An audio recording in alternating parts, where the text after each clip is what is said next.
नमस्कार, आप देख रहे हैं द दस्तक 24। पेश है अब तक की बड़ी खबरें। शहीद हुए 20 जवानों के नामों की सूची जारी, सबसे ज्यादा बिहार रेजिमेंट के। आपको बता दें कि चीन के साथ लद्दाख की गलवा घाटी में सोमवार रात चीनी सैनिकों के साथ हुई हिंसक झड़प में सेना के सीओ रैंक के एक अधिकारी समेत 20 जवान शहीद हो गए थे।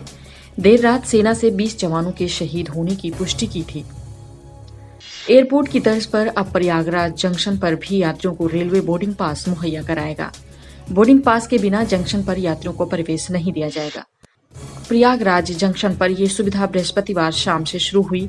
बोर्डिंग पास सेवा शुरू होने के पूर्व DRM प्रयागराज अभिताभ ने जंक्शन पर अफसरों के साथ इस सेवा का लिया जायजा।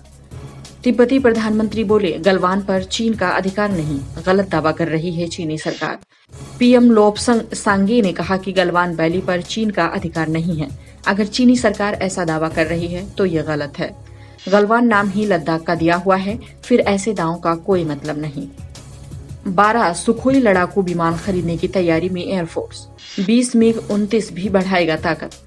भारत और चीन के बीच पूर्वी लद्दाख में तनाव कम होता नजर नहीं आ रहा है। भारतीय वायुसेना ने बढ़ते तनाव के बीच अपनी सैन्य ताकत बढ़ाने की योजना तैयार की। ये प्रस्ताव रक्षा मंत्रालय को भेज दिया गया है। भारत चीन में आज फिर से मेजर जनरल स्तर की बातचीत। 6 घंटे तक चली बैठक। LAC पर मई के शुरुआती दिनों से जारी तनाव को कम करने के लिए दोनों देशों में सैन्य स्तर की बातचीत हो रही है। इससे पहले बुधवार को भी गलवान घाटी में मेजर जनरल स्तर की बैठक हुई थी।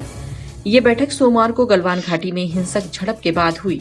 3 घंटे तक चली ये बैठक रही थी बेनतीजा।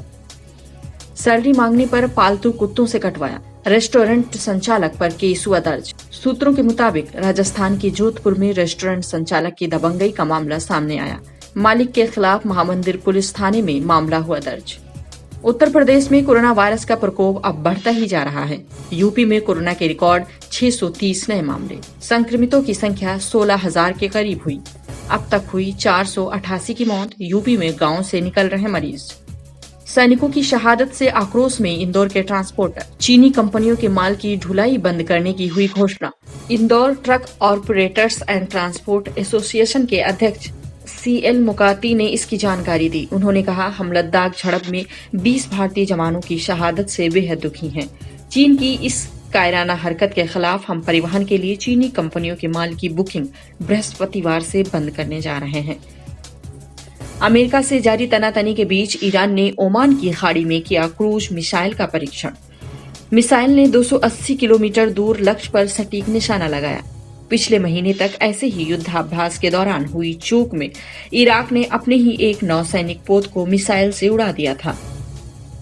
अमेरिका के कई राज्यों में फिर बढ़े नए मामले। ट्रंप बोले, दोबारा बंद नहीं किए जाएंगे कारोबार। पिछले कुछ दिनों में फ्लोरिडा, एरिजोना, टेक्सास और ओक्लाहोमा समेत कई प्रांतों में नए मामलों में तेजी देखी जा रही है। उम्मीद करते हैं आपको ये खबरें पसंद आई होंगी। खबरों को शेयर करें, लाइक करें और कमेंट बॉक्स में कमेंट भी करें। हमारे साथ जुड़े रहने के लिए हमारे YouTube चैनल को सब्सक्राइब करें, साथ ही बेल आइकन को दबाएं।